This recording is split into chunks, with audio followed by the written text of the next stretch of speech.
We're live on your DSTV channel 421, GoTV channel 144. This is Joy News Prime with me, Samuel Kojo. Coming up tonight, roads ministers outrage after rain washed away a recently constructed bridge in Ashanti region as he goes after highways official who supervised the construction. Engineer, supervisor, tell me. Engineer, what is he? Is he still in the system? Huh? Invite him to report to me on Monday. We'll hear from the Member of Parliament for the area who first alerted the minister. More officials in collaboration with the district have mounted a closure of that particular road, because when we got there, some of the engineers did indicate that even where the places that are not caved in, it was not safe for people to even walk on. Also, consensus building and compromise, not fisticuffs, as the majority MPP in Parliament appealed to their colleagues on the NDC side to avoid acts that denigrate the House as Parliament resumes next week. The rancor and the fiscal materialism and all those things that we saw in December would never repeat itself. But how bad is the entrenched position adopted by both parties affecting the well-being of MPs? Now, there are many of them who are in their sickbed and have no friend to call. They don't remember anybody to call. Or even if they have somebody to call, they are shy, they are afraid, they are worried, they are scared. Traders at Agbegbloshe here in Accra call on city authorities to put their taxes to use and clean closed drains and to prevent flooding. The AMA used to clean these gutters, but they no longer do so. And so we have to make contributions between 500 and 600 cedis so that we can get our gutters clean and also free from refuse. Instead, they give us tickets and take taxes from us. Prime Business and Prime Sport will air from 8 p.m.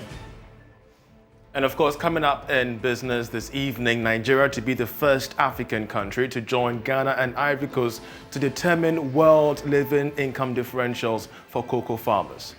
Ghana and other cocoa producing countries are benefiting, while Nigeria cocoa farmers are at disadvantage of this benefit. Also in sports, Ghana Premier League side Ashanti Gold have appealed against the GFA's decision to demote them after a match-fixing investigation.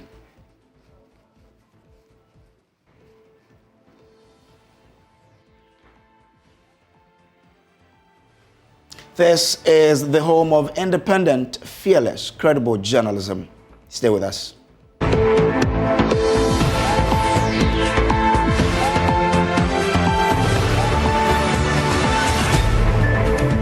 Basic school pupils in the Northeast Regional Capital, Nalerigu, and across the East Mamprosi municipality learn under deplorable conditions.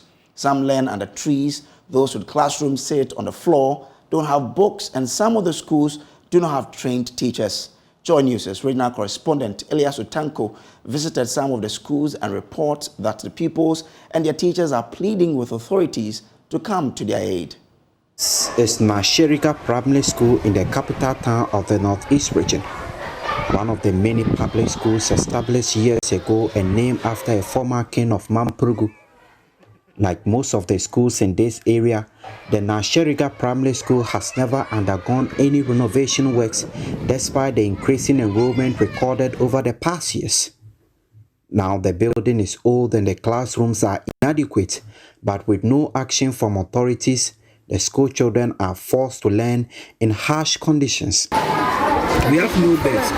All the chairs are broken, and we sit in the sun and on the floor to read our books. During a visit to the school, it was observed that most of the classroom had no desks, and the children, especially those in kindergarten and lower primary, had to sit on the floor or lie on their bellies to study. In one of the classrooms, the children were studying in the scorching sun because a part of the roofing was yet to be fixed after it was ripped off many months ago by a rainstorm. Teachers at the school who spoke off record said the situation was hampering the provision of quality education and discouraging parents from enrolling their children.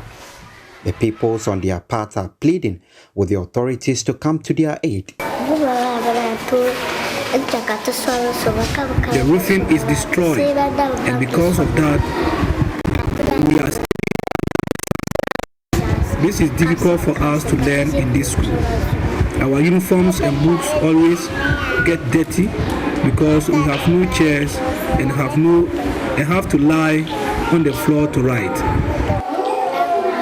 At Nabongo Primary School, a similar dilemma was observed.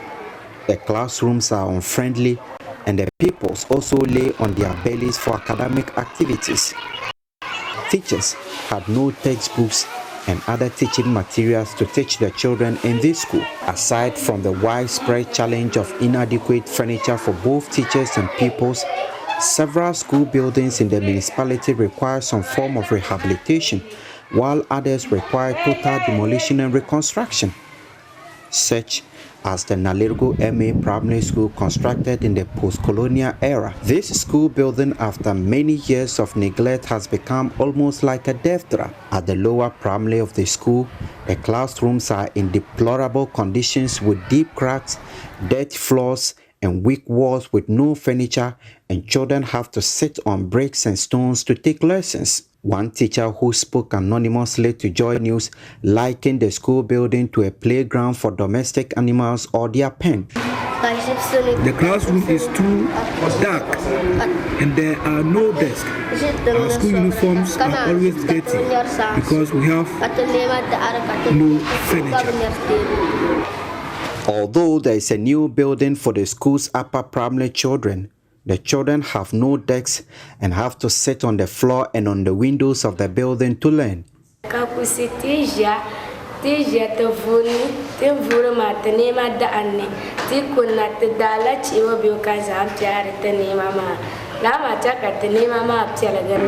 appealing for desks because we have no desk.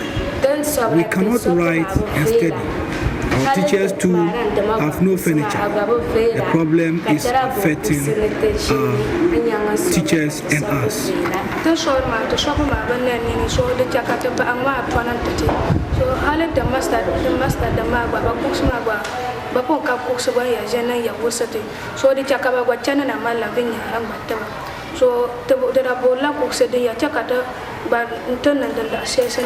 Several teachers who spoke to Joy News expressed concerns over the situation, which they blame for the continued poor performance of the children in the basic education certificate examination. They therefore want measures to be expedited to reverse the trend.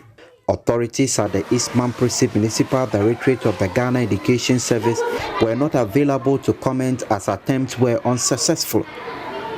From Nalirgu, Elias Sutanku, reporting for Joy News. Baby mamas feed on. Now, Roads Minister Kwesi Amokwata said on the engineer who supervised the construction of a bridge in the Nswatem in the Efija Kwabre North District of the Ashanti region, which caved in after recent rains. The bridge is the main link between Nswatem and Ofenso.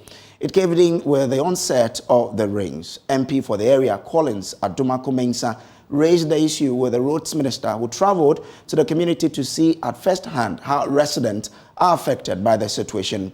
He also assured the chief the road from Ahinkro to Chechire will be asphalted.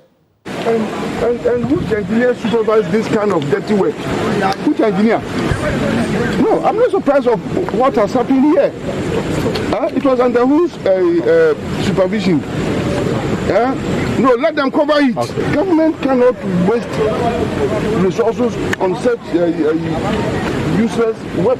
Which engineer supervised it? Which engineer? That time it was the regional manager. Which engineer supervised it? Tell me. Mr. Dodo. Engineer Dodo.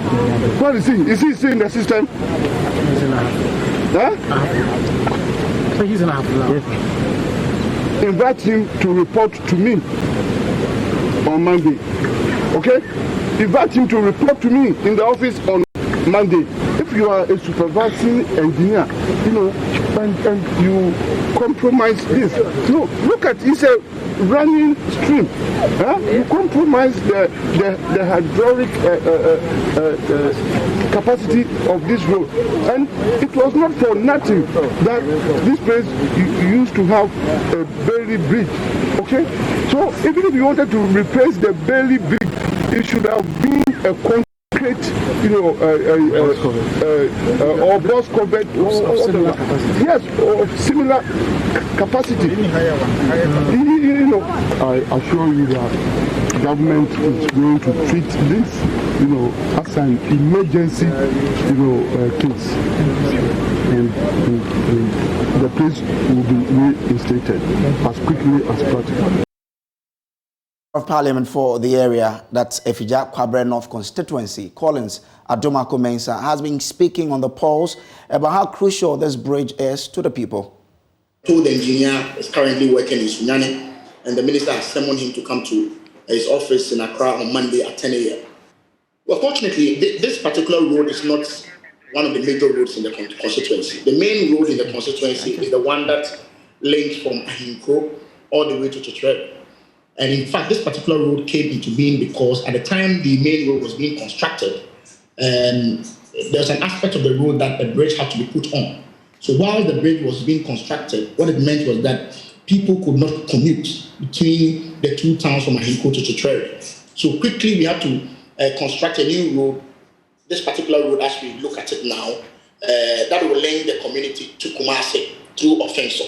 So the point is that although this particular bridge has caved in, it has not cut off people from going to Kumasi. The main road from linking the Kumasi to the main district is still available. And I can tell you that it's in very, very good shape. Indeed, when the minister came, he did indicate to us that government had decided to upgrade that particular road to an asphalted road. NADMO officials, in collaboration with the district, have mounted a closure of that particular road, because when we got there, some of the engineers did indicate that even where the places that have not caved in, it was not safe for people to even walk on. So in the meantime, that particular section of the road has been closed down. And what it means is that commuters cannot move from Boaman, which is the district capital, and use that particular road to Kumasi. Fortunately, as I said, there's the major road that links the capital to Kumasi, which is the Boaman to Ahinkro all the way to Kumasi Road. Is in very good shape. And so commuters are not cut off from Kumasi. Now, traders at one of the largest markets in Ghana, Agbogloshi, here in Accra, are complaining of clogged drains and flooding during the rainy season. They say the situation has been compounded by filth in the area. They want city authorities to put the taxes they collect to good use so their trade can be productive. Lois Asari has been engaging them and has come through with this report read to you.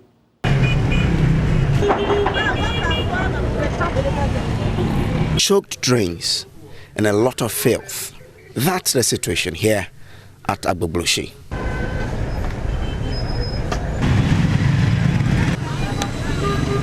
The result is that whenever it rains, everywhere is inundated with water.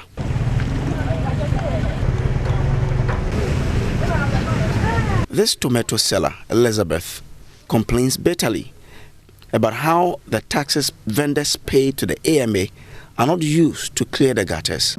Gutters in the first no more degrade that be him.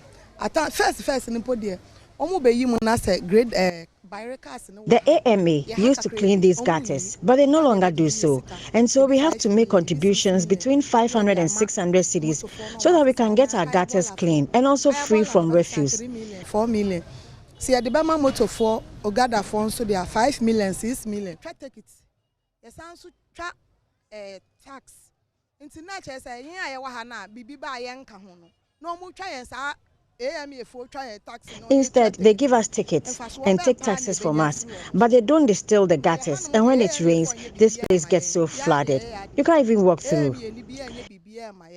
So I'm be tigwa temokrana barricades see am be kasa on barricade into no muntim no mun kanchire because mpanifo no agi bibidi into amunti ha gwatem mayen. For Santewa, the gutters getting flooded due to the choked drains is a major concern.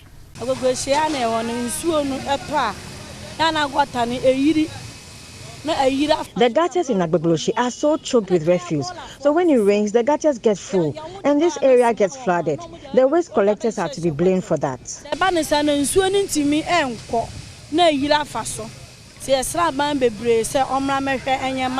Mary, a shopper at the Agbogboshi market believes that people litter the drinks on purpose. Not everyone are the same. Some people can throw it around anyhow. Some people also maybe if there is rubbish gathered any place, some people can add it. If I see ballers gathered around any place, I add my own too.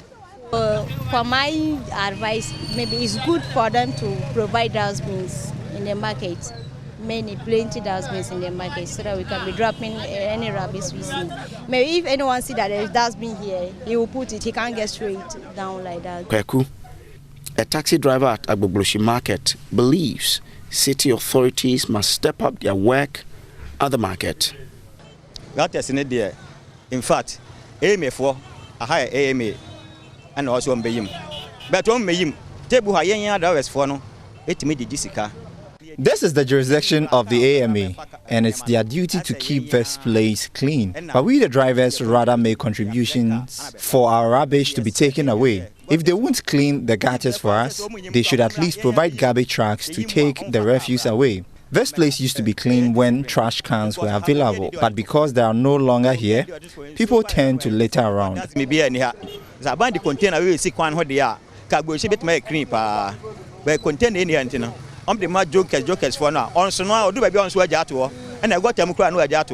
Globally, there are about 8.3 billion tons of plastics in the world.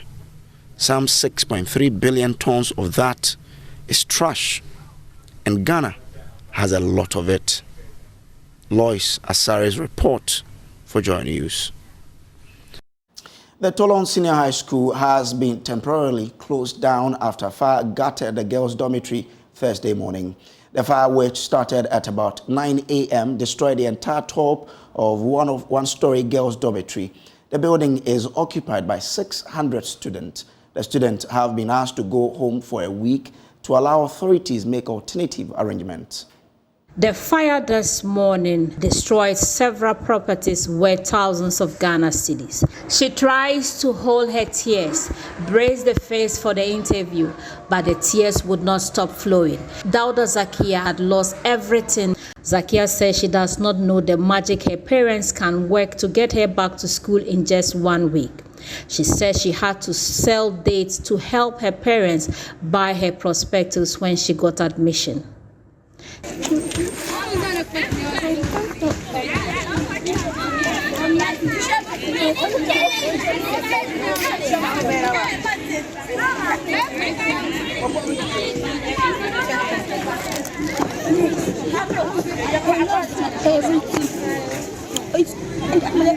Everything is like that.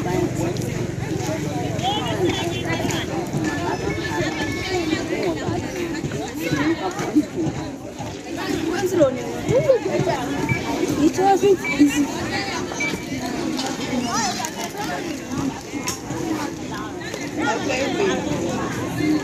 What does your father do? He's teaching children Quran. He's a man. And your mother? She's a trader.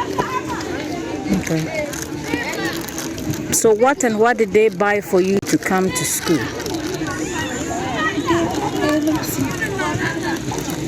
How did they raise the money to buy it for you? They bought some and I also bought some. I was selling dates in the first month. So they bought some and I also bought. Headmaster of the school, Mohammed Isifu, said the decision to temporarily close the school was reached this afternoon after a crucial meeting. It is not that the school has been closed down. The students have been temporarily requested to go home and then come back within a week. That was taken in consultation with the director, both district and regional, and the municipal chief executive. Because the dormitory that accommodates the girls, the upper part, has been completely bent down. The Northern Regional Fire Officer, Baba Hudu, said they suspect somebody might have left a heater unattended to that caused the fire. Based on our investigation at the spot, we're able to identify certain hints that might have caused the fire. So that is what we have for now. And what are these? Yes, it was heater, just these small heaters. So it was actually connected to a source of electricity and then totally burned. Two of them, I have them here with me in the other office. Yes, and so it's obvious that they might have been heating something, and then maybe they were asked to go for class and the person forgot, or for us to put off the switch. He said they have advised the school to bring in experts to look at the infrastructure to determine whether to reconstruct or to pull it down. We advise the school authorities to consult experts to advise them as to whether they can still use the structure or it should be pulled down.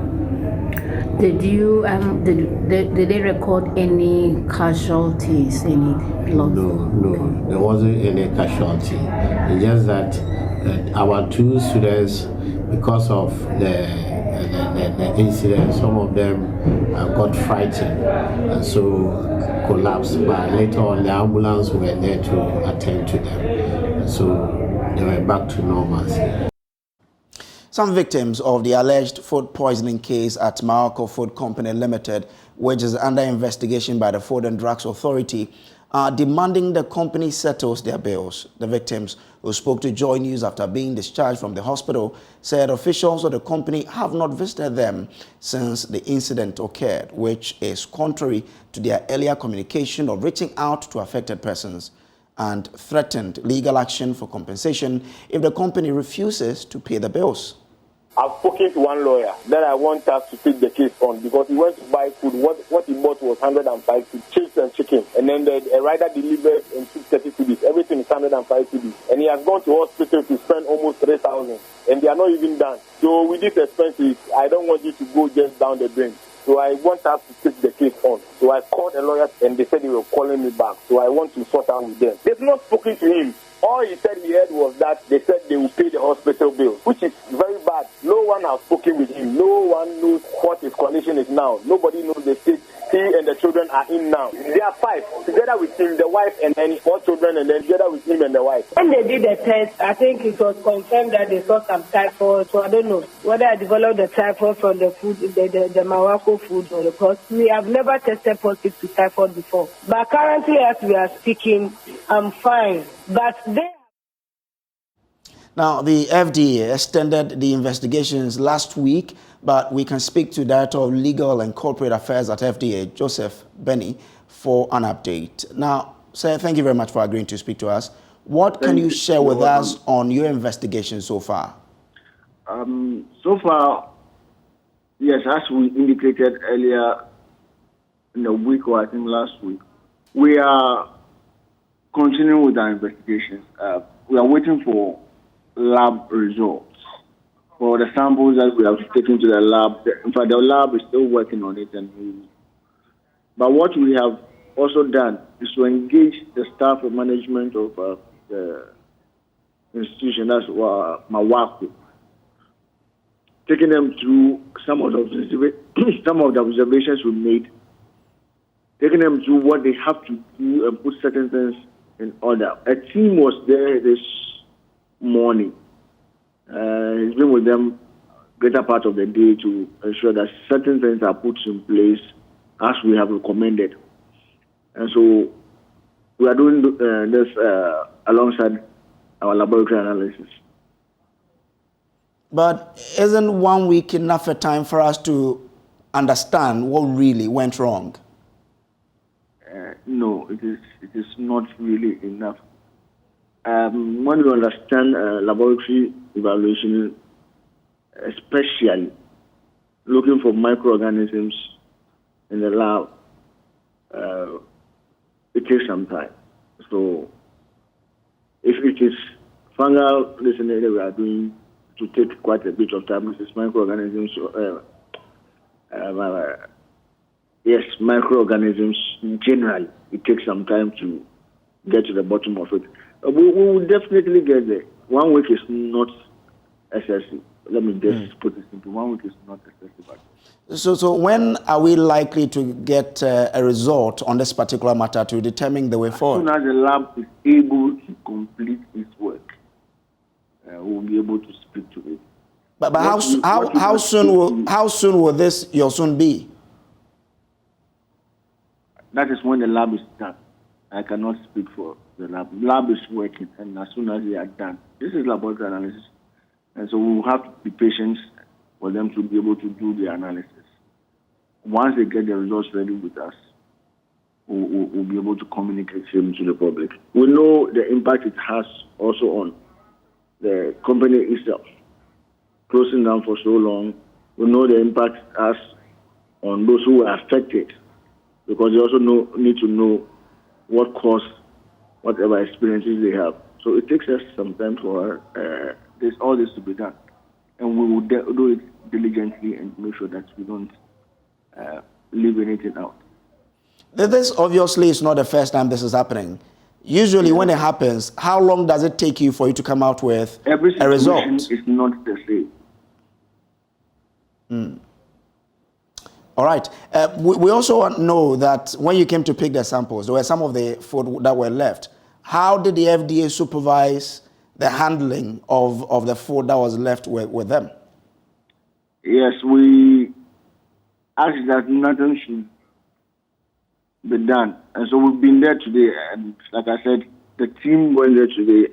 We'll receive feedback from the team. And hopefully tomorrow we'll know what they observed as they during their visit. And then we'll be able to communicate same subsequently. Thank you, sir. Joseph Binney is Director of Legal and Corporate Affairs at the FDA. Now, before we came on air, we had agreement with the PRO of the company to share some thought with us because the client or customers were complaining, but we've tried to reach him. We are not able to, and that's why you're not able to get his response. But when we do, in our subsequent bulletins, we'll let you have that. Now, moving on to other stories. The Elembele District Security Council is set to hold another series of engagement with aggrieved youth of Amia and Teleku Bukazo in the Western region following clashes with police in the area, which led to the death of at least one person while leaving several others injured. The youth of Amia and Teleku Bukazo on Friday, April 1, 2022, besieged the forecourt of the Nkroful Magistrate Court in solidarity with an alleged arrest of 40 illegal miners on Adamu's mines concessions, resulting in gunshot, death, and injury. However, in a bid to resolve the matter, the chiefs and other stakeholders from the community have been holding talks with the IGP. DC for Elembele, Kwesi Bonzo, says although grievances of the youth border on job creation, violence was not an option. I take effort to make sure that what is required to solve the problem, the permanent solution, which is finding a suitable community mining site where a lot of them will be able to work, will be done. As DISEC, we fought Galamsey so much that we ourselves, we are becoming target of Galamseyers. It's for that reason that the Galamseyers attacked me in my office. They think that we are not giving them any peace of mind to operate in the district. But of course, the government is against Galamsey. It's a government policy that if you want to mine small scale, go to Minerals Commission and get the licenses to operate. You cannot do anything illegal. So for Galamsey, fortunately, all these chiefs are all against it. So we are working together to stem the tide. But the problem we are facing is a job issue. So we think that government in its own wisdom has come out with a community mining policy. So we work very hard as leaders of that community to find, together with Adamus, to find a suitable location. Currently, a location has been identified. We are working with Adamus and Minerals Commission to get it done. So that's why we are appealing to the youth. The fact that they are unemployed doesn't give them the licenses to encroach on any other person's concessions. Except the Galamsey is a very complex issue because it's a local economy. So it's very complicated. Dealing with it requires a lot of hands on deck. That's how we have done it. We try to bring everybody on board, the chiefs, the clergy, everybody. Consensus building and compromise, not fisticuffs, as the majority NPP in Parliament appeal to their colleagues on the NDC side to avoid acts that denigrate the House as Parliament resumes next week. rancor and fiscal materialism and all those things that we saw in December would never repeat itself. Deputy Minister for Lands and Natural Resources, Benito Owusu-Bio, has reiterated government's commitment to develop the Achimota Forest Reserve. He says there is no intention to sell the forest that government has already started developing, as is being alleged. He's been briefing the press on a tour of the forest reserve. To bring some clarity about a supposed declassification of the Achimota Forest Reserve, the Ministry of Lands and Natural Resources today took journalists on a tour of the reserve. This was to get the cameras access to the forest reserve and the exact locations that are being given to the Owu family, the original owners of the land. Here, the Deputy Minister for the Land and Natural Resources Ministry, Benito Owusu-Bio, explained that the government has no intention of tampering with the natural ecosystem of the Achimota Forest Reserve. We want you to see that our famous Achimota Forest, as we know it, with this forest, is intact. We have also brought in the animals from the Accra Zoo previously, when it used to be at the Jubilee House grounds. We've brought them here so that they also form part of the biodiversity and the ecosystem over here. You can tell, as we brought them here, some of them are, they are being bred and they are giving birth. The environment is cool, is good for them. So please, we want Ghanaians to understand that the Achimota Forest has not been sold and is intact, and we are even making more efforts to make sure that it becomes the forest that we know. That effort is ongoing. So with all such developments, why would we want to sell the Achimota Forest? Please, Achimota Forest has not been sold, it's not for sale, and it will not be sold. He explained that it is the constitutional right of the Owu family to get part of their land back as compensation. But what we are saying is that we have not declassified this entire forest. Bear that in mind. Years back in 1960, the Gempa area was declassified. And now we have Gempa serving a purpose which is good for the nation. Likewise, we intend to, we have declassified the peripheral portions for the pre-acquisition owners. Yes, of course, on humanitarian grounds, they deserve something. And also, it's their constitutional right to be compensated. So, what is the actual area that is being given to the Owu family? The Chief Executive Officer of the Forestry Commission, John Alote, explained.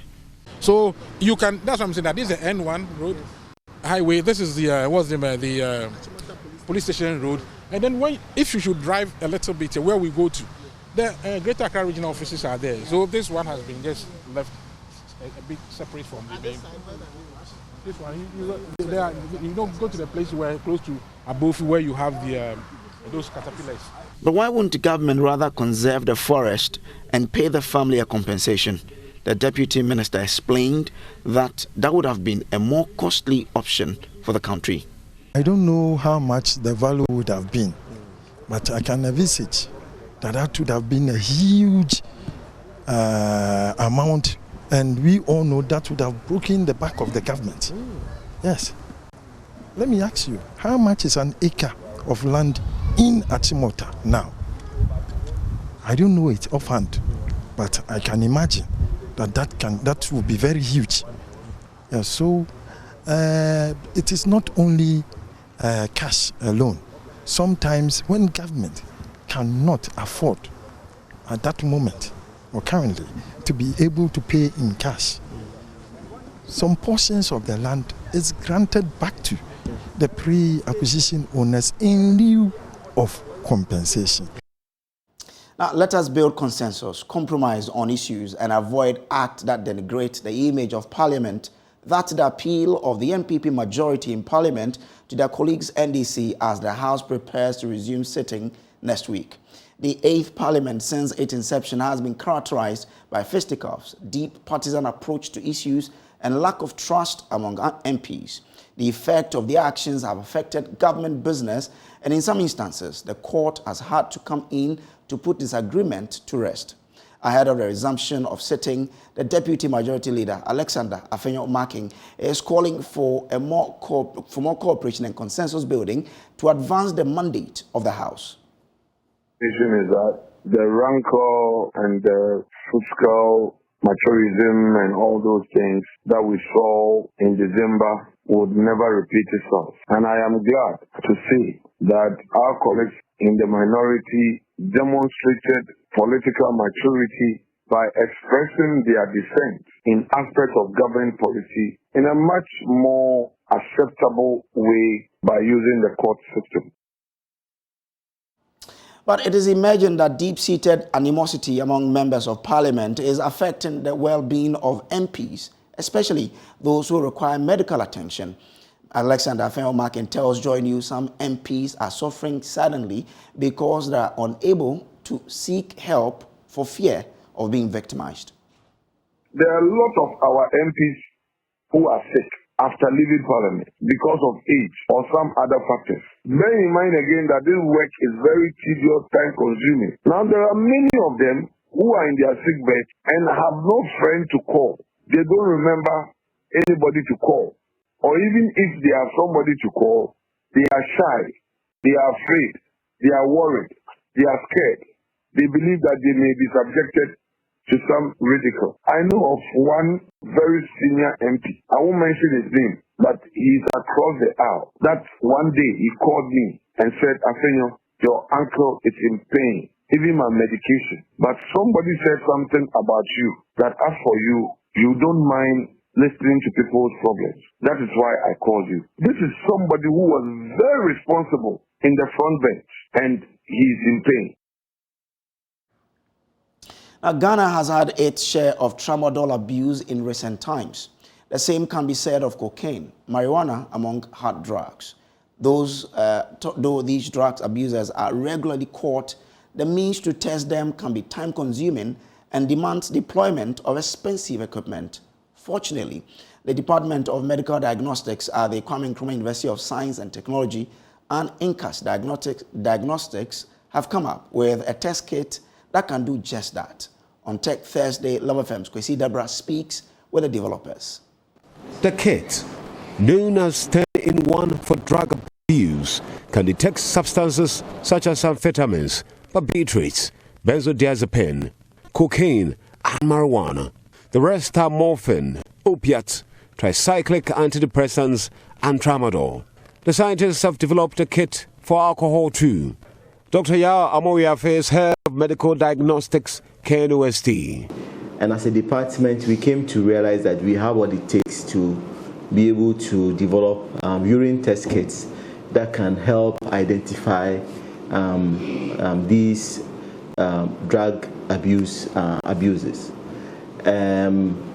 We have decided that we then targeted the very common drugs that are abused and tailored our test kits to be able to identify them by a simple test strip, as is done with pregnancy tests and all that. During testing, a urine sample is placed on the kit. A drug, if present in the urine, will react with the kit and produce a certain color. The colored line will not form in the test line region if the drug level is above its cutoff concentration. CEO of INCAS and lecturer at the department, Dr. Lord Anthony Basson, says in about 5 minutes results should be ready. In this window, it's called a test and control window, you begin to see a rise, and as you can see from here, some of the fluids have started rising.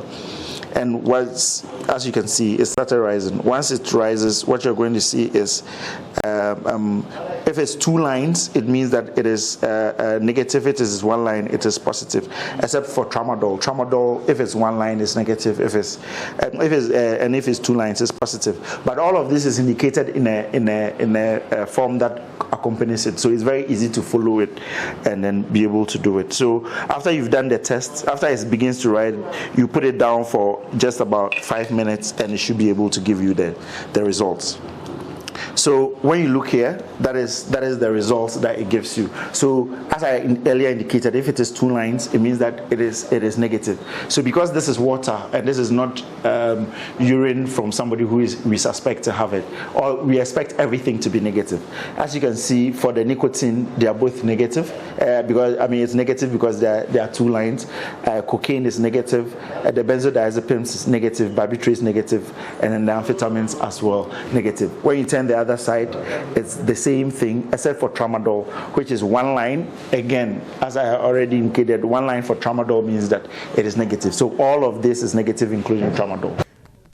Dr. Barson, however, says the positive results indicate presence of the drug, but does not indicate level of intoxication, administration route, or concentration level.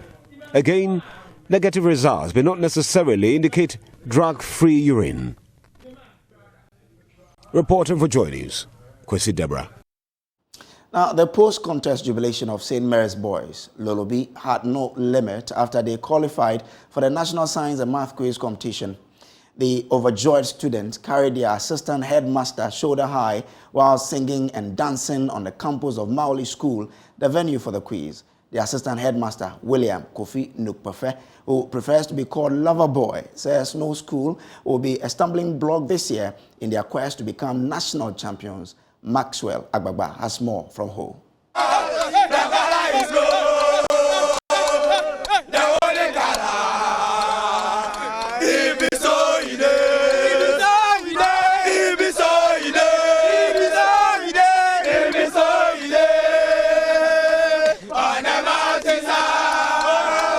To the Greater Accra region. In the Greater Accra region, it's Pesek Legon. Yeah, but in the Volta region, it's St. Mary's boys, Lolobi. And they say what? The color is blue. They just qualified for the national championship happening later this year. These energetic boys, gentlemen, are telling me that they're going to go beyond the quarterfinals in this year's championship. Last year, they made it to the 1/8 stage, but they were kicked out by their counterparts who are also in the blue uniform to settle on at the 1/8 stage. Okay, so this is the assistant headmaster, and this is how they choose to celebrate him. Okay, this is on another level. Let's speak to the assistant headmaster. Thank you very much. My name is William Kofi Nukpefe, aka Blaza, the lover boy. I like that. If I should have another word to be used to replace excitement, I would have used it. I am so excited. I don't know how to describe how excited I am. In fact, overjoyed. Tell me, what does it mean? What does the National Science and Maths Quiz mean to you? So important. I must tell those who have been leading that this time they should forget. St. Mary is coming, and it's coming for everything. We are ever ready to beat whoever is the champion. They should prepare for us. The confidence of the assistant headmaster of St. Mary's is rubbing off of these students. They are equally confident. Let me tell you that. Things are getting better for you, huh? Please, yes. Okay. Things are getting better. Tell me, what should we expect in the national championship? Oh, see, we are taking it this year. For this year, we are taking it. Let me speak to the head boy. Head boy, what's your name? Wonder, the new Kojo. Okay, tell me, what should we expect in the national championship? We just expect the best from St. Mary's Senior High Senior School. We are coming with fire, and we mean whatever we want to do. So all we need is success. We need success. So you should watch out for us. We are coming with more fire. Thank you. Thank you. Mary the Immaculate, without original sin. Born of an angel, Dominate us,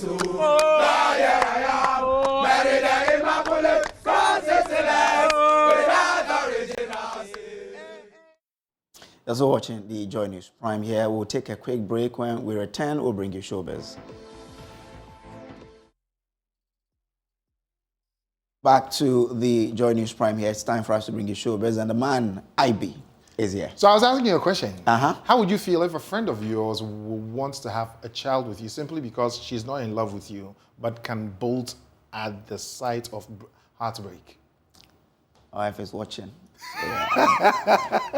Well, let me welcome you with this info. Well, Yvonne Nelson this morning on Daybreak Hits with Andy Dusty says that if she is ever going to give birth again, which she wants to have more children, she's going to do it with a friend and not for love.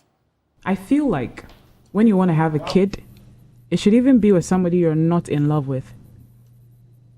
Like me, like me and you. Because the minute the so-called husband that you love so much, Okochiti, and they will do it. When they cheat, then you catch feelings, then you're going mad, and I'm looking at that. You know, all of that. But if it's your friend and you have a baby with, whatever they do, wakwaba. Oh, okay. Okay. That's what I think. That's what I've realized, that people catch feelings, they go mad, they fight on social media, they do all crazy sorts because they are in love. But recently you said you're old, but you want to have more children. Yeah, I want to do that. And it will happen. Where are you going to get the children from? My manager is there. I have friends. See, you guys are not getting me. I want I see someone might be a minimum so away. Maybe I don't know. So he's ready. He wants it. I can do it with him. And I make her say, it love, work. Because there was too much love. For you or you for him? You catch feelings. You do crazy stuff when you're in love. So if you want to bring a child into this world, it should be mutual respect, understanding, be responsible. Say, okay, we're ready to have a baby. Not because you're in love with someone. That's all I'm trying to say. Do not go and get pregnant because you're in love with a man. Okay. Yeah. So I'm wondering, since all tongues in the studio are set ablaze because of what Yvonne Nelson is saying, how would it be? But Fifi Coleman, an actor, says that he doesn't believe there's juju in the film industry, juju, which is black magic. But Yvonne Nelson says it really does exist, and she actually recounts an experience she had. You mentioned that juju, we were discussing, so in the movie industry, it seems real. Though I don't want you to prosper. I don't want you to go for. Have you had any experience like that? Yeah. I'm saying yes because the only remedy for what happened that time was prayers. I went to the hospital and it was just not working. It was on the set of Material Girl with and it was kind of like the movie. I was the only female face in that movie, and I remember that someone told me that, hey, do you know that if this movie doesn't do well, Salam, the producer, will not cast you again. So it was a blow. Like, I felt the pressure. I went on set and my eye was it was swelling. It was getting red. My lens, or is it cornea, or how do you call it? Anyways, yeah. So it was there was this ring that was forming around it. It was getting worse. My eye was getting, I felt like it was rotting, We went to the hospital. They gave me like an ointment. I used it. It wasn't working. We went back. And the doctor was like, but this is just a bacterial or viral infection or something. Charlie, the thing wasn't working when I was shooting. So if you watch Material Girl, you'd realize that in most of my scenes, I had sunglasses on. Because Salam could not wait. I had to, So there was this day I went, Charlie, that one, they could not do anything because there's no way you're in your bed wearing sunglasses, right? So they gave me 2 days off and I did something. I fasted and prayed. And after 2 days, it actually cleared. Wow. Yeah, it did. It was like magic. I was crying. I remember I was crying. I was lying flat on the floor. I was crying and praying. I locked myself up in the room. Well, that she recounts the experience of there. Wow. Okay. Interesting. Let's go on to the foreign front. And Ghanaian comedian who is based in America, Michael Blackson's fiance, who happens to be Miss Rada Cheng, says that she is willing and ready to give Michael Blackson the chance to have a side chick once every month. So yes, in a way of, getting some excitement into the relationship, she's going to allow the man, have a side chick once every month. And hey, Rihanna has welcomed the baby boy. Oh. Yes, Rihanna and A$AP Rocky, they've welcomed a baby boy. And yes, check out, that is the picture. The baby boy, they actually welcomed the baby boy on Friday the 13th of May. That was just last week. Oh. Yeah, so after flaunting the baby bump almost everywhere she went, finally, her first child with rapper A$AP Rocky. Well, that is some congratulations going out there to Rihanna. Yeah. And that is all great news there for her, and great news for her fans as well, including myself. Wow. Oh yeah, so, happy baby boy. Anyway, that's it there. And that's how we wrap up today's edition of Joy News Prime. There's more news at myjoyonline.com. My name is Samuel Kojo Grace. Coming up is Prime Business. Stay on. Tonight on Business Prime, Nigeria to join Ghana, Cote d'Ivoire cocoa arrangement of a living income differential of $400 per metric ton of cocoa beans. Ghana and other cocoa producing countries are benefiting, while Nigeria cocoa farmers are at disadvantage of this benefit. What will this mean to the unregulated, ever-liberated cocoa pricing regime? We'll tell you. Also, the fertilizer supply challenge. The UN is warning of an imminent global food shortage. No effective solution to the food crisis without reintegrating Ukraine's food production, as well as the food and fertilizer produced by Russia and Belarus, into world markets despite the war.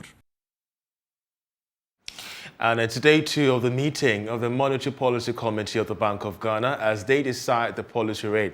We have an extensive interview with business leader Ken Thompson, who is downplaying its effect on rising inflation. What is causing the inflation? It's not an increase in money supply, it's an increase in prices. We have a full-blown crisis with respect to the cost of living. And unfortunately, the governor cannot do anything about it. More coming up on Prime Business with me, Charles Ayete, but I will kickstart with commodities.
Nigeria will be joining Ghana and Ivory Coast to impose a living income differential of $400 per metric ton of all cocoa buying companies in the Federal Republic.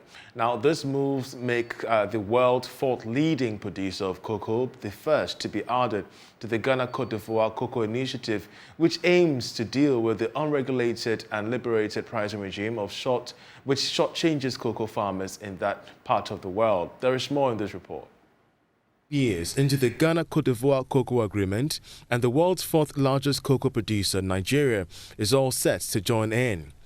Speaking at a consultative meeting between management of Cocoa Board and a Nigerian delegation, Director for Nigeria's Federal Ministry of Agriculture and Rural Development, Abdullahi Abubakar, explained that joining the agreement will mean a decent livelihood for cocoa farmers in Nigeria, who've had no option but to sell a ton of cocoa beans below the living income differential of $400 agreed between Ghana and Ivory Coast. Cocoa is the highest non-oil contributor to the Nigerian GDP, and Nigeria is ranked number 4 among cocoa producing countries in the world. Cocoa Farmers Association of Nigeria, CFAN, being an organized umbrella body of smallholder farmers across the cocoa producing states, seek to improve the livelihood of their farmers through living income differential of $400 per ton of cocoa beans sold. Ghana and other cocoa producing countries are benefiting, while Nigeria cocoa farmers are at disadvantage of this benefit. Meanwhile, Chief Executive of Cocoa Board, Joseph Boahin Edu, laments the underrepresentation of leading cocoa producers like Ghana and Ivory Coast in the global value chain. He says the coming on board of Nigeria will mean a 75% stake in global cocoa pricing. Nigeria coming in, and maybe we don't know if we are praying that apart from even Nigeria, Cameroon will also come on board, so that we have a very formidable force within the African continent. If we can do that, then we can have a stronger say in the market. The global cocoa industry is estimated to be worth $100 billion annually. Before the LID was implemented, cocoa farmers in Ghana and Ivory Coast were less paid. The low price of cocoa is tied to increased child labor, slavery, trafficking, and deforestation. In Ivory Coast, for example, 90% of the forest has disappeared in the last 60 years, according to the Forest and Wildlife Inventory of the country. The UN is warning that Russia's war in Ukraine could soon cause a global food crisis that may last for years. Secretary General Antonio Guterres said the war has worsened food insecurity in poorer nations due to rising prices. He says some countries could face long-term famine if Ukraine's exports are not restored to pre-war levels. The Russian invasion in Ukraine is amplifying and accelerating all these factors: climate change, COVID-19, and inequality. It threatens to tip tens of millions of people over the edge into food insecurity, followed by malnutrition, mass hunger, and famine in a crisis that could last for years. But let's be clear, there is no effective solution to the food crisis without reintegrating Ukraine's food production, as well as the food and fertilizer produced by Russia and Belarus, into world markets despite the war. Now, countries within the West African region have been entreated to promote dialogue and synergies among each other to ensure trade transformation. According to the Chief Executive Officer of the Ghana Export Promotion Authority, GEPA, Dr. Ifuasa Biasari, this will aid in increasing access to regional and international markets and create better linkages among selected value chain actors. She spoke to the media at a second annual general meeting of the ECOWAS Trade Promotion Organization Network, of which we have more in this report. The second general meeting was to focus on how countries within the region will position itself to play a pivotal role in galvanizing its members and exploring and maximally benefit from the African Continental Free Trade Area through various instrumentalities of trade. According to Dr. Ifuasa Biasari, members of the organization should work collectively to achieve such feats. The trade promotion organizations that you saw this morning is actually the ECOWAS network. It is West Africa coming together. We think that with the existing blocks like ECOWAS and COMESA and all the other ones that are in Africa, if we are able to make even trading easy in our little corner, it will help impact the rest of Africa. It will make it very easy for us then to take advantage of the Africa Continental Free Trade Area agreement which we have signed on to.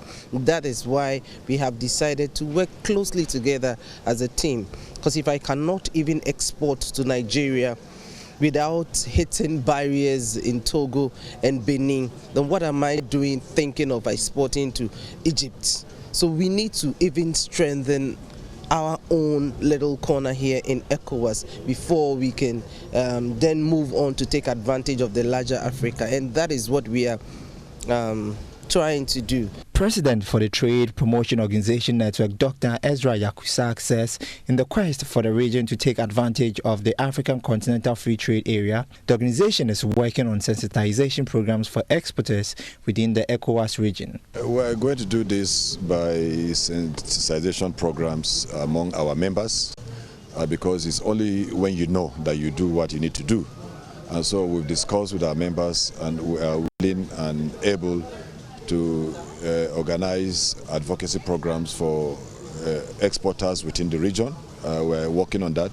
We're also working on capacity building programs for not only the exporters but the officers from various trade promotion organizations. So we intend to do that so that they can leverage on the African Continental Free Trade Area because that is very key for us. By the way, the ECOWAS TPO network was set up to ensure that we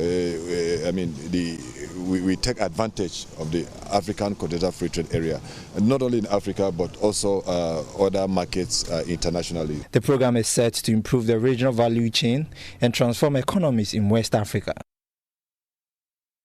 Now, as businesses wait for the Monetary Policy Committee of the Bank of Ghana to end its meeting and announce the policy rate on Monday, Chief Executive of Dalex Finance, Ken Thompson, has downplayed any significant effects of the rate on inflation. The policy rate is currently at 17%, while inflation is at 23.6%. Ken Thompson spoke extensively to Lauren Segwafia. Listen to what he makes of the rise in inflation rate. You know, I've had a lot of commentary on the airwaves about the MPC meeting, and a lot of Ghanaians are expectant. But the truth of the matter is that we've got to look at what is causing the inflation. It's not an increase in money supply, it's an increase in prices. We have a full-blown crisis with respect to the cost of living. We have a cost of living crisis. And unfortunately, the governor cannot do anything about it. The governor cannot do anything about this cost of living price crisis because it's coming from increase in the price of oil, which affects everything. It's coming from decrease in the supply of commodities because of what's happening in Ukraine, extra. A lot of countries have actually banned, including Ghana, the export of food. So the governor can't do anything about it. There's nothing that can be done. We have to swallow it. We have to swallow it. I mean, prices have gone through the roof. So if I'm a betting man, I'd say that the rates probably remain the same. And even if you look at, say, a place like England, I mean, they hit inflation of nearly 10% this April, and the base rate is about hovering under 2%. We've just got to swallow it. There's very little the governor can do about it. There's very little the MPC can do about it. We just have to swallow it. So if you say that there is very little the governor can do about it, does it then mean that we should look at the fiscal side? And if we are looking at the fiscal side, what are we supposed to do? If you know, this unfortunately is going to get much worse before it gets better, even if we start doing something about it. It's going to get much worse before it starts getting better. Here is a country that has been addicted to foreign goods and services forever. And I've talked about this so many times. We're addicted to foreign goods and services. So of course, we import inflation. Of course, it presents an opportunity for Ghanaians to now start to produce, but we have to start. You know, what really breaks my heart, is my staff, they hound me, and I'm using hound with a small a. They hound me for increase in salaries. And I honestly wish I could double everybody's salary. Because we've been hit with, not only in the inflation, you know, what's because we had currency depreciation, we had increase in oil prices, we have increase in food prices. It's a triple whammy. But I can't, as a business, we can't do it. We just can't. And really, I'm the CEO, so maybe I have a bit more cushion, only because probably I earn a bit more. But my lifestyle has changed. If you ask my staff, all I eat every afternoon is a yoga gari, which is okay. I don't mind that. But I suspect that there'll be some starvation. I suspect that. I mean, if you look at the price of Gary, basic Gary, plantain, there'll be some starvation. And it's going to get much worse before it gets better, because we've been addicted to foreign goods and services for a very long time. So it was obvious that something like this would hit us. And everybody in Ghana knows that we are addicted to foreign goods and services. I mean, I'll give you examples of things, that opportunities that have been there that we've never taken advantage of. Do you know that Ghana is the second largest importer of tomato paste behind Germany? Can you imagine? We spend approximately $28 million on tomato paste every year. We spend over $300 million on importing chicken every year. So of course, if price of chicken goes up externally, it's going to affect us. And people talk about the feed extra. Yes, I agree, but we were sitting ducks, and it's going to get much worse before it gets better. What would be your response to those on the government side who say that there were good initiatives like the planting for food and jobs, which saw a lot of injection of money, and so we should have seen this food on the market? So who's being held responsible for not spending the food on the market? It's the people that executed. What are they talking about? You say you put in 100 million in a project, and when we need food, we don't get it. You say, so is it my responsibility? It's the people that were put in place to execute. Is it my responsibility? Let's not even go there. I don't want to talk about this. Let's not go there. Let's not go there. And I think a lot of money has been spent.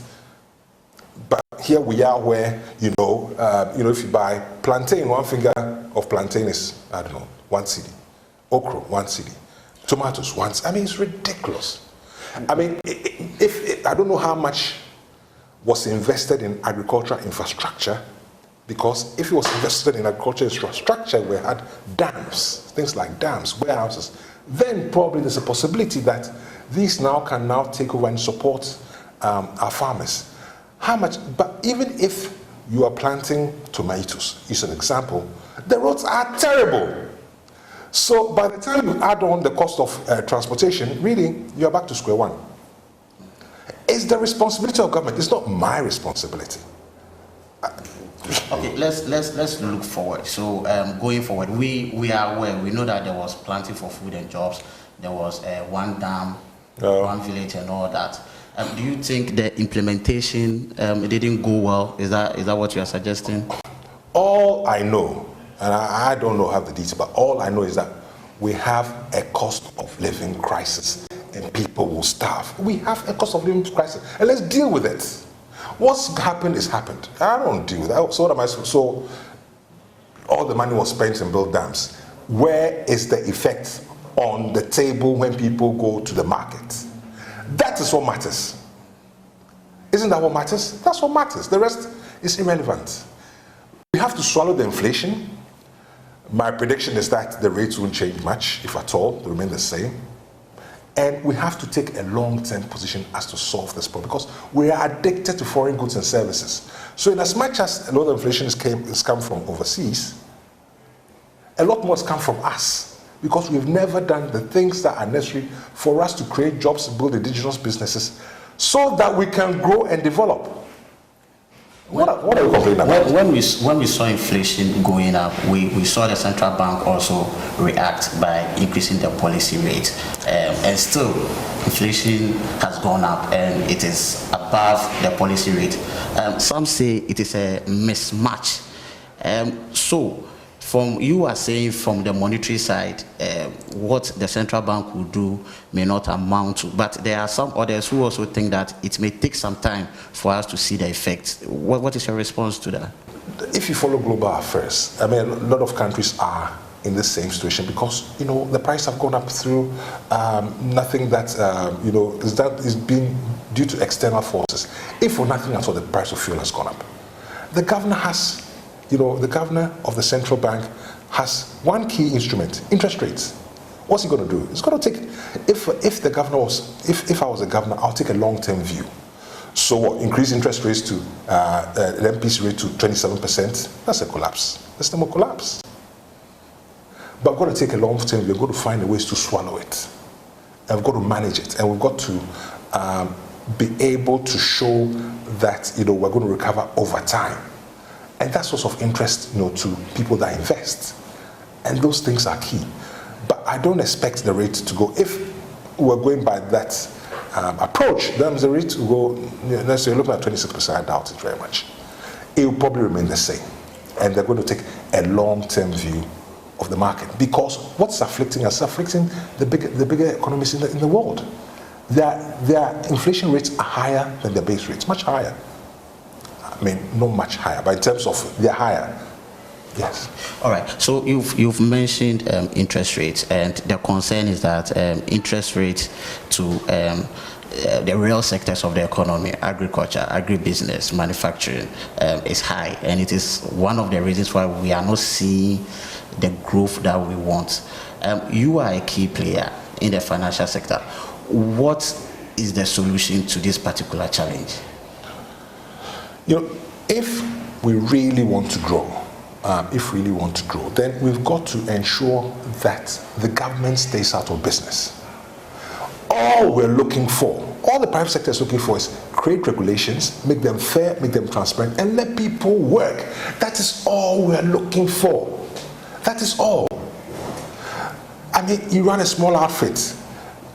Today is FDA. Tomorrow is food and drugs. That's just food and drug. Tomorrow is NIB. It's BNI, National Security, GRA, the Assembly. Just let us work. That's all Ghanaians are looking for, because you don't realize that over 70% of the economy is informal.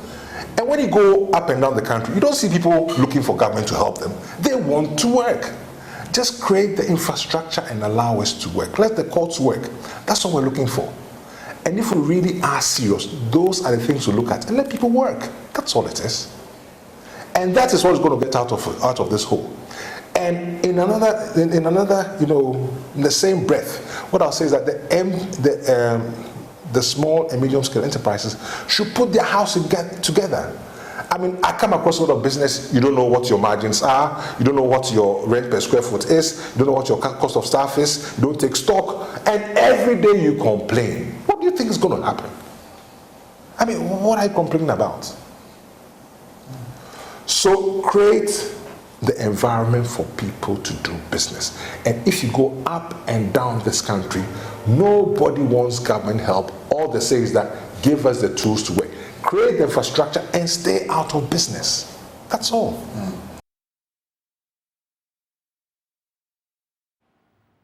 Well, and that's Ken Thompson there in that interaction with my colleague Lawrence Segbafia. That's it for the Bulletin with me, Charles Ayete. Coming up next is Prime Sports. Do stay with us.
Earlier this week, the Ghana Football Association announced that it has found the Obuasi club guilty of match manipulation allegations for the game against Interallies FC in the second round of the league campaign last season.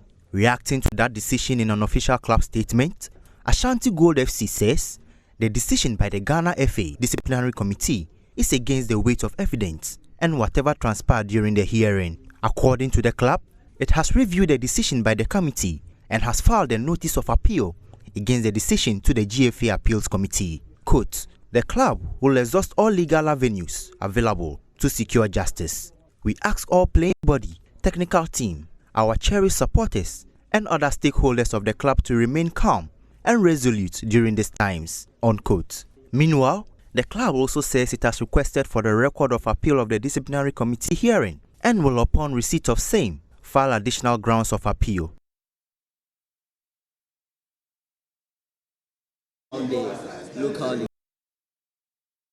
Let's now get more updates from Insure FM's Nuhu Adams, who is very close to Ash Gold. Nuhu, it's a pleasure to have you here this evening. What's been the reaction like in Obuasi since the GFA announced the verdict of the match-fixing allegations? Been mixed feelings here because a lot of people are disappointed, but others too feel they are being targeted by the Ghana Football Association. Some of them feel the GFA are trying to win-chant Ashanti Gold because they didn't vote for the current GFA president during the GFA elections 2019. But I was in Obuasi today, actually. I was supposed to be the media officer for the game between Ashanti Gold and Kotoko. But last night we had the information the match has been postponed. So I went to the stadium to see what was going on there. I went to the stadium and virtually nobody was around. Left with the security, the team, bus driver, and one or two people. But the fans are calm. They believe the appeal might work for them. So they are calm and trying to give their support to their management. But on Monday, the Ashanti Gold supporters will organize a press conference and will outline their next of actions. What I know is that they are planning to organize a big demonstration against Anglo Gold Ashanti Company because they think if the team were supposed to be in the hands of the company, this wouldn't have happened to the club. So they are appealing to the people of Obuasi. They are appealing to the big men in Obuasi to support them, hit the street with a big demonstration. So probably after Monday, we'll get to know the next line of action from the supporters. So that's the little update I have in Obuasi at the moment. But for security reasons, the match couldn't come on. So I think going forward, the Obuasi Police Command and the other necessary security apparatus will try as much as possible to make sure anything bad wouldn't happen, even if the fans are to hit the street to demonstrate against the Anglo Gold Company Limited. Well, we'll come to the match postponement between Ashanti Gold and Kotoko. But just to wrap up on the whole match-fixing case, Ashanti Gold, as a club, in their statement, looked confident that they can get this decision overturned after submitting their appeal or protest to the Ghana Football Association's appeals committee. What's the reaction from the fans? If you were to weigh in, are they also confident that they could possibly overturn this? Yeah, it is a divided opinion because some sections believe they still have a case, and if they are to pursue and use all avenues, they are going to get justice. Others also feel, why not try to accept the decision, then look the way forward of the club. They believe maybe if they are to take things serious, the next 3 years they can get back into the Premier League. So it has been divided opinion. But I think once the club have been able to file an appeal. We'll give them the benefit of the doubt. Let's give the appeals committee time to sit on the case and see the outcome of the appeal. If the appeal doesn't go their way, I'm sure they will go for a review, or probably they'll go to the Court of Arbitration for Sports. And that we will get into the finality of everything to know whether Ash Gold is having a case or the GFA decision will stay. Well, you did say that the fans would be hitting the streets on Monday. However, the Ghana Football Association did decide to postpone the match between Ashanti Gold and Kotoko, which was set to take place today. There were mentions of security concerns. Have you seen anything in Obuasi that suggests that there could be some issues with security if the match was to come on today? Absolutely nothing. Because it is the reason why, even though I was informed the match is postponed today, I still went to the stadium to see for myself what is in there at the stadium. And when I went to the stadium, the gates were locked. It was only the security man who was at post, together with the driver or the team's driver and one or two people. Other than that, I didn't even see any fan coming around. But you know, we can't doubt the intelligence of the security. They had to inform the Ghana Football Association that this is the situation. I learned on Monday when some supporters came to the stadium. That's where the club is having their secretariat. Some were threatening that if Dr. Kwaku Frimpong or his son is to attend to this match, they will attack them or something of that sort. I think that is the reason why the security or the police commander in Obuasi decided to raise alarm so that the Ghana Football Association will take a decision whether to strengthen security or to postpone the match. And that's the decision that came from the GFA last night. So I think we have to give the benefit of the doubt to the police command because they are picking their intelligence, and it will be very difficult for anybody to see or hear. So I think it's a good decision from the Football Association. Just that the announcement or the communication came very late because Kotoko were already in Obuasi. Other people who were coming to watch the game were also in Obuasi.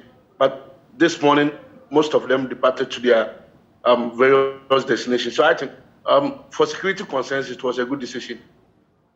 And before I wrap up with you, Nuhu, let me just go through the Asante Kotoko statement which they released earlier in reaction with the match being postponed.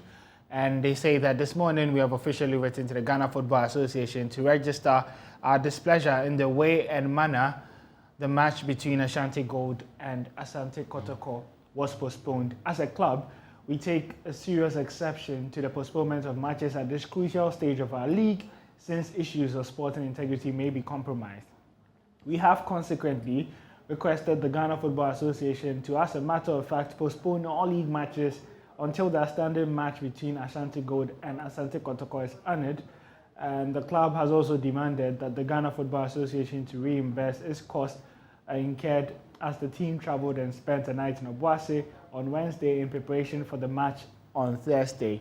And now, Nuhu, what are the possibilities that all other games would be postponed before we see the match between Ashanti Gold and Asante Kotoko, especially because Kotoko themselves are still involved in the title race? Kotoko's demand is kind of weird to me because they can't say they won't honor the rest of the games because one match has been postponed. From all we know, that per the normal practice, it is only the last round of matches which are played simultaneously, or maybe when it is left with two games and see the kind of standards that we are having, then the GFA might take a decision that all matches should be played simultaneously. But at this moment, it will be very difficult for us to be playing all matches simultaneously because not all matches have consequences on other teams or other matches. So that decision from Kotoko is kind of weird to me. But I think they can go ahead and seek for reimbursement of their funds, because I think we might have lost Nuhu there, but we did exhaust all the angles concerning the match fixing allegation from Ashgold's point of view.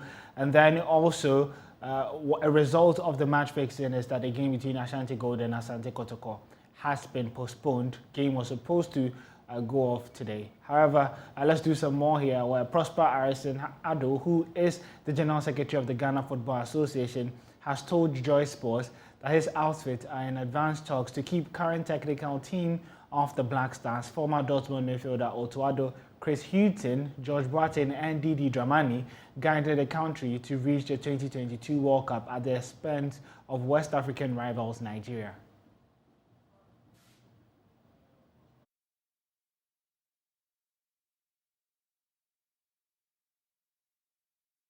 The quartet that delivered us the qualification will be kept together, and so we need to work on the modalities of their staying with the team to go to the World Cup. And so we've been working at it, engaging them positively. They've been positive so far, and we are at the final stages of the engagements. The processes are such that you do the engagement, you liaise with our ministry, and then you get the green light, and then we'll move on. And all that are going on very fine. And so rest assured, the quartet will join us, and then they will plan and then execute the upcoming matches in the AFCON. Also go to the 4-nation tournament in Japan against Japan, Tunisia and Chile, latter part in June, and then they pick up in September, and then November will go to the World Cup, November, December.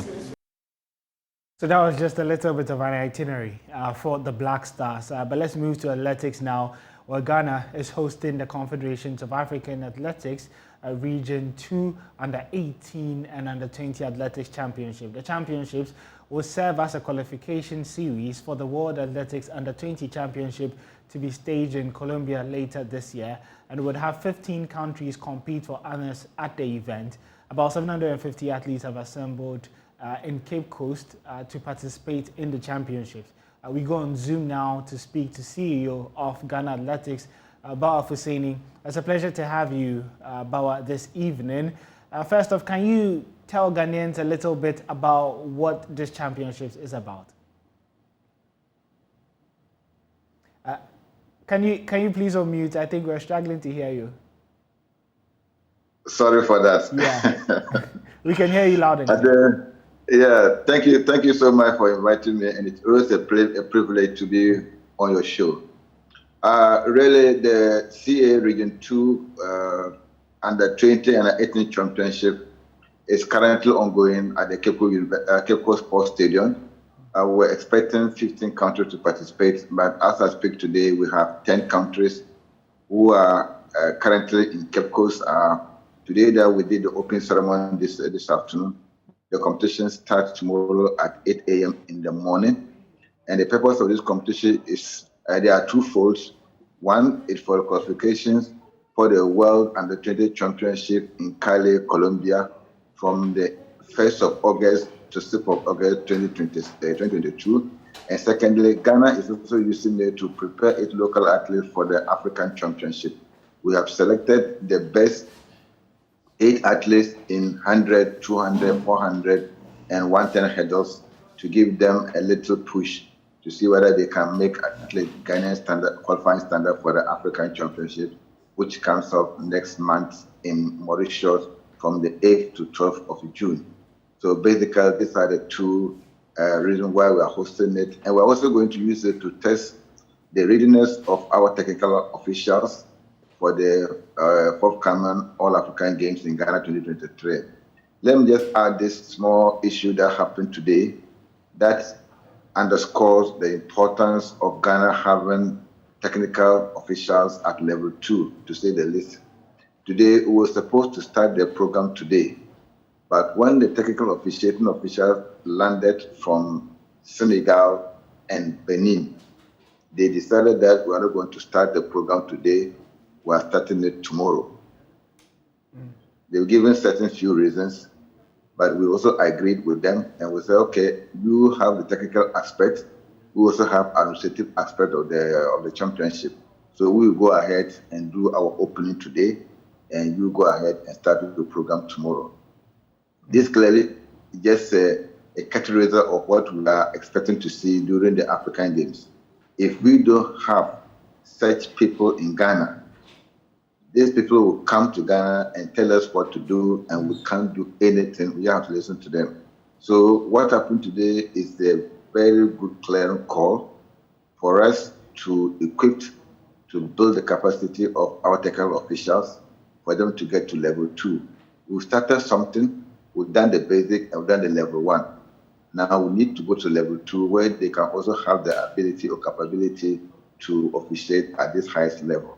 That is what I call on the corporate Ghana, the government, to help the association to get people to the level 2 before we get to the All African Games 2023 in Accra. If not that, we will be here, people will come and officiate, and we will not even have access to the arena. It's a very serious thing that happened today. It's an eye-opener. We need to set up. Yeah, and before we wrap up with the conversation, can you just touch on the number of Ghanaian athletes and what events they'll be doing and how confident you are that they would perform in this championship that we're hosting here? Yeah, Ghanaian athletes, we have both under 18 and under 20. There are 45 athletes drawn up. The under 18s are mostly from the senior high schools, and the under 20 are mostly from the universities. We did the trials last week. That's where we picked a lot of the athletes from the Cape Coast environs.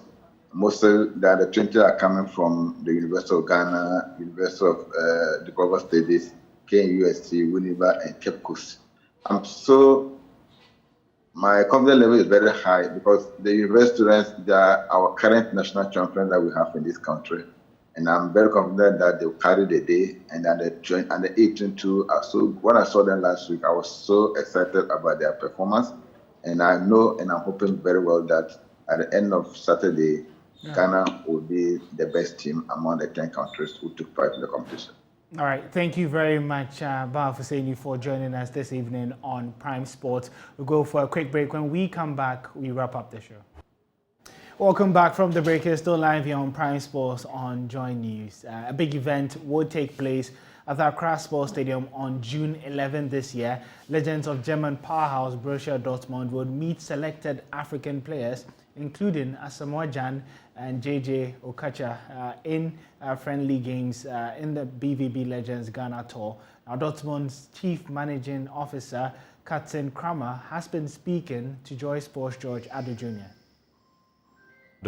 He's sorry and has to apologize himself that he won't be able to join the Legend game because I guess he's on tour with the A national team to Japan, I think. But he will be able to describe, I guess, the difference because he's a former player and he knows what makes Dortmund special. I would say and that's maybe something which fits to you people. We are crazy about football, like you guys as well. And the craziness, the happiness, the intensity you will feel in the stadium. The people in the stadium make the difference. I would say, to bring it in line, Dortmund is the intense football experience. Now, I mean, we are very excited with this Legends game, with this whole Legend movement. From where you sit, what are the prospects? What are you looking and expecting? Well, I'm in person. I'm excited because it's my first experience to West Africa. I've been a couple of times to South Africa. I'm in a good relationship to all the players who formerly played for Dortmund and coming from different countries. And and they all told me about the craziness of the people. And when Ghana played a game during the World Cup 2006 in Dortmund, I got some feeling how Ghana is experiencing football, and therefore I'm really happy to get this opportunity, that we received the invitation by the Shooting Stars, and that we will join this game, that we play the game. But as you mentioned, it's not only the game, it's much more. We will receive a welcome reception from the King. We will develop many CSR activities. We will develop and present some football clinics, and the legends won't only just play a game, they want to get in touch to the people. And therefore I'm really glad that we can make some new experiences, that we hopefully will leave a footprint to Ghana, and that we, well, maybe gain some more BVB fans and friends in Ghana. Good. How excited are you to have Uto Addo at the moment? You know, do what he's doing. He's close to the next thing in Ghana now. He's a star. Yeah, I'm proud that maybe Dortmund helped him to become again a star. I know that as a player he was a star, but now he seems to become a new star as a coach or manager. And he's proud not only to work for Dortmund, but also to work for your national team. I just had a discussion with him. Will you be able to jump on the tour maybe a day before we leave? But he said, I'm sadly in Japan and won't be able. We are proud that a Dortmund guy is responsible for the national team of Ghana. Yes, and Ibrahim Tanko, of course. Yeah, sure. Champions League. And Victor Ekbeba is a former Dortmund player as well. Really looking forward. Yeah. But not only me, the legends especially. I guess you talked to Kalle Riedler as well, and he will experience his excitement as well. Everyone is really looking forward, because it's like an adventure, and now it becomes a reality that we get some feeling how you guys experience the football.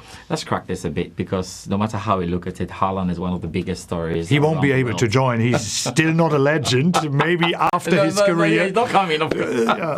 But it's still a big thing. He's huge. Yeah, he's a cool guy. Yeah. Cool guy, yes.